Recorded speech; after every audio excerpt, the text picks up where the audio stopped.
Hello and welcome to Matt's Casual Cooking. Today we are going to be making chicken and slickers. Very fun and tasty dish that you can make any time of year, but with fall coming up, very hearty dish for your taste buds.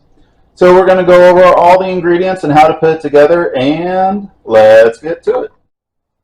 Alright folks, so before we go over the ingredients today, just as fun as making this recipe is hitting the subscribe button. It's a great way to get tasty meals in your feed every week. So go ahead and hit it, and let's get back to the food. Now for the chicken, we're going to need 2 to 3 chicken breasts. Now I've got about 2.5 pounds here. You're going to need 48 ounces of chicken broth. Now you can use the low sodium if you like. You're going to need 2 tablespoons of rubed or ground sage. They're the same thing. You're going to need 3 tablespoons of poultry seasoning. You're going to need just some salt and pepper to taste. You're going to need 1 tablespoon of flour, 1 tablespoon of cornstarch, and optionally you're going to need some water. Now for the slickers, you're going to need 4 eggs. You're going to need 1 teaspoon of salt. You need 1 tablespoon of water, and you're just going to need flour. Now I can't tell you how much, because when you mix, you're just going to need as much as you do when we're mixing it together. So for now, we're actually going to make the slickers first, and I will see you in a minute. Alright folks, so we're actually going to make the slickers first. Now normally I would do this while the chicken is going, but I need to do this first because don't really have the counter space to show you the chicken cooking and making the slickers. So what you want to do initially is get out a decent sized bowl, and you're just going to initially add your eggs to it. Now go ahead and you're just going to beat them by themselves. You can even get out an electric mixer for this if you want, actually. Because what we're going to do, so these are pretty well beaten, it's not going to take that long. But what we want to do now is add your water and salt, and you're just going to beat them until this starts to turn frothy. So once that's done, we're going to have our flour ready. So I will see you in a minute. So we're pretty much done here, and you're going to know it's done when it really kind of starts to look like sea foam and starting to get like a lot of bubbles in here. And once that's done, you kind of just want to quit because we don't want to go past that stage. We're just looking for it to be well frothy. So what we're going to do now, and I'm going to actually switch to a wooden spoon. If you want to stick with your spatula, you certainly can. So now what you're going to do, I'm just going to add in a little flour. Or if you want to do cups, I would start with about a half a cup. I'm just going to add in, and that's definitely a little bit more. But we're just going to start mixing it together. And you just want to mix it together in batches, because all we're looking for is to put enough flour in here until it starts to pull away from the sides. And then once you've done that, go ahead and we're going to put it out onto a lightly floured surface. So go ahead and do that, and I will see you then.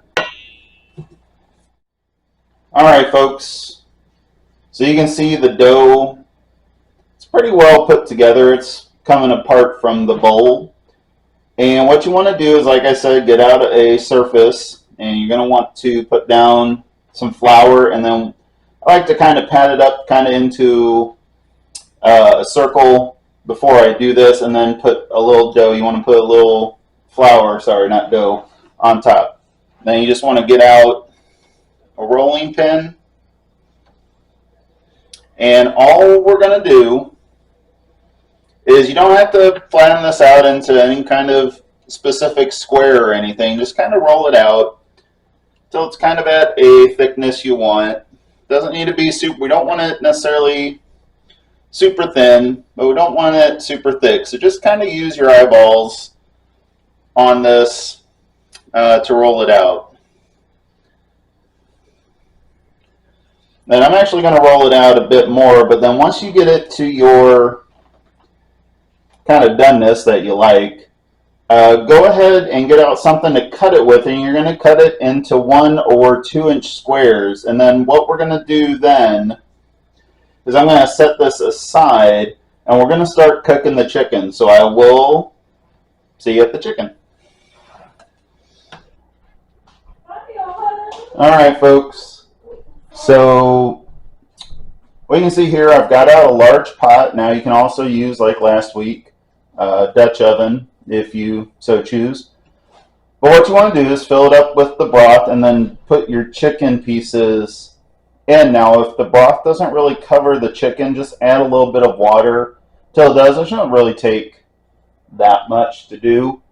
So what you're going to do here is you're just going to cook it until it's done and it's easily shreddable. So you're probably looking at about, I'd probably say 25-30 minutes, maybe a bit less on this. So go ahead and do that, and I will see you at the next step. All right, folks. So you can see I've started to shred the chicken. Now I've already shredded the other 2 pieces, and I've put them back in the pot. Now on the shredding, you don't need to shred it real fine. If you got a couple chunk pieces like that, that's okay. So just go ahead and shred it the best you can.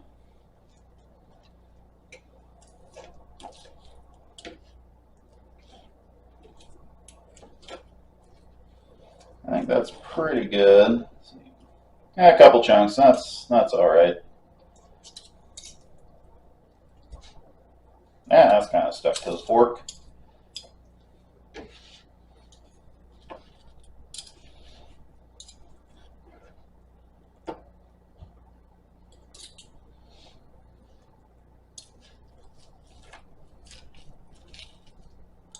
Okay, you can kind of see, it's sticking together a little bit. Just kind of pull.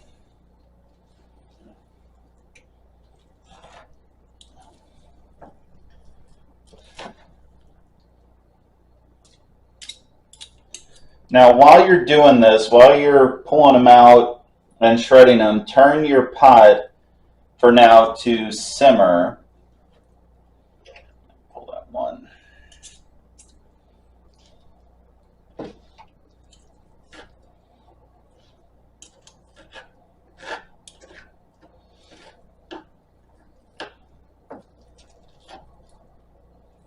Okay, I think we're good here.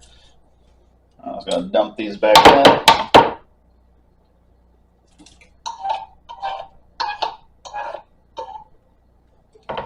Now, what we want to do is just take your poultry seasoning and sage.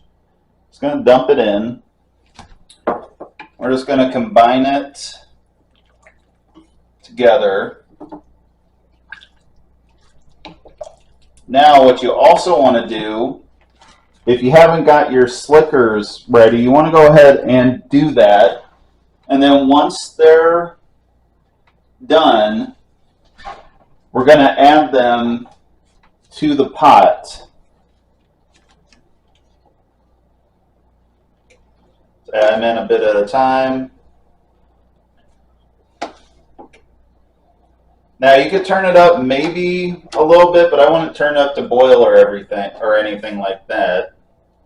Some of these are kind of stuck together, but that's okay. Now the slickers themselves are done when they start to float in the broth. So go ahead and do that, and then we'll actually move on to the next step. What you want to do right now is put the flour, the 1 tablespoon of flour and the 1 tablespoon of cornstarch together. So I will see you then. Alright folks, so you can see that this is pretty much done. We've got our slickers really kind of floating to the top. So they are done. So what you want to do, like I said, is you want to get your starch and your flour together.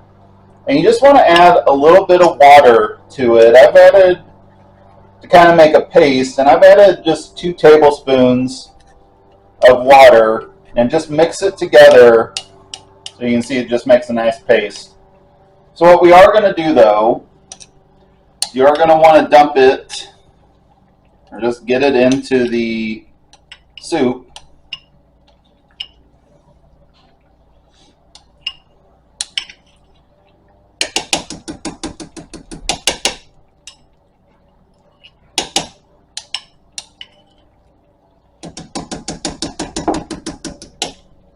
Alright, and then you just want to mix it, just kind of mix it around until the water starts to thicken up. And that's really all you got to do. So then once that's done, I will see you at the end. So, see you then. Hi, everybody. I'm Autumn, the taste testing cat. I'm here today to endorse my dad's dish because I really love chicken. He said he'd give me some if I was a good kitty. So I want to thank you guys for watching and come on over some more. Alright, folks, so you can see we are done. And the sauce has thickened up very nicely. Now, if you need to add a little extra cornstarch and flour paste, be my guest, but I'd only add like maybe one more if you think you need it. So the poultry and the sage in this is just going to combine together and create a really, really flavorful dish for you. So please like, subscribe, share. Please hit the notification bell to let you know when tasty videos are coming out. And please leave a comment below. I want to thank you for watching and come back next week with me for another fun food journey. So I will see you then.